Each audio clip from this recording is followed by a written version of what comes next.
Chers amis, il m'a été demandé de participer à cette réunion, cette cérémonie de mémoire pleine d'émotions. Je m'adresserai tout d'abord aux représentants de la famille Gingras, qui sont venus exprès du Québec ou qui sont venus des Deux-Sèvres, et plus particulièrement à Madame la Première ministre, qui m'a répondu avec beaucoup de gentillesse qu'elle serait présente parmi nous, et je l'en remercie infiniment, parce qu'en se déplaçant, elle nous démontre à quel point nos racines sont le sel de nos civilisations. Revenir aux sources, être fidèle à nos origines, disiez-vous, Madame la Première ministre, à Saint-Augustin-des-Morts, dans votre belle province, en août dernier. Et aujourd'hui, par cet événement d'exception, nous sommes l'exemple vivant du maintien des liens entre les familles vendéennes et celles qui sont devenues québécoises il y a plusieurs siècles. Si je... refait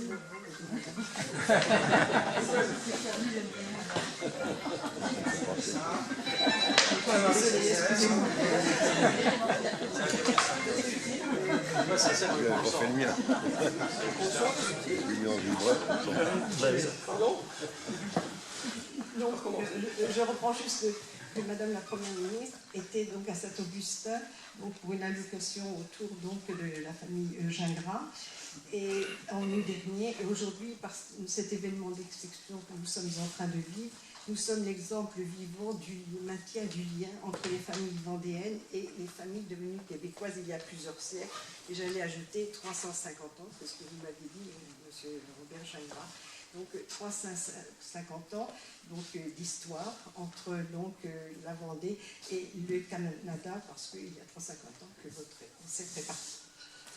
C'est donc à mes amis et collègues du Sphiru de généalogie et d'histoire que je m'adresse au nom de tous un grand merci, et plus directement aux membres donc, du cercle généalogique vendéen qui, par leurs recherches méticuleuses, longues et constantes, donc, ont permis ces retrouvailles étonnantes avec le soutien constant de M. Raymond Gingras que l'on fait aujourd'hui.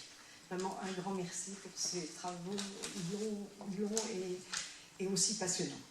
Cet esprit québécois en Vendée est également entretenu grâce aux activités de l'association Vendée-Québec. Je reconnais Madame Buffet, présidente.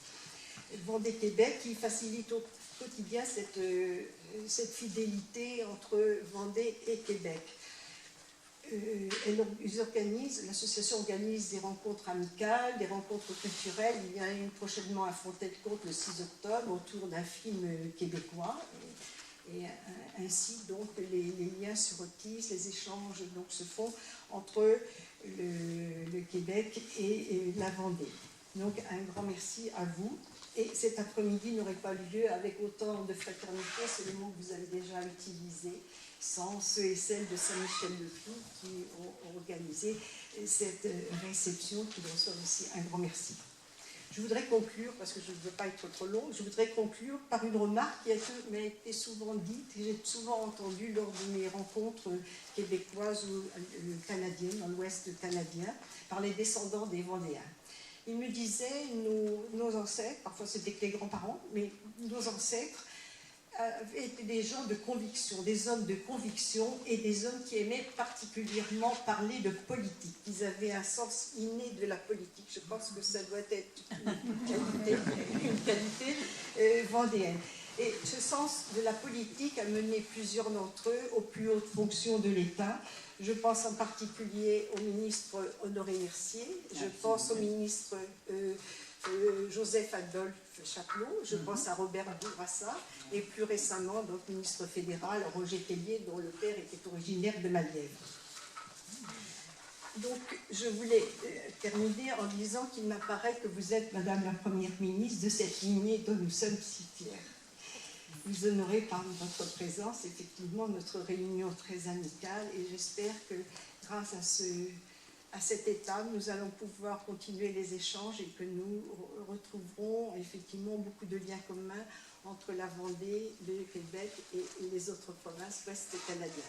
Je vous souhaite une bonne fin de journée.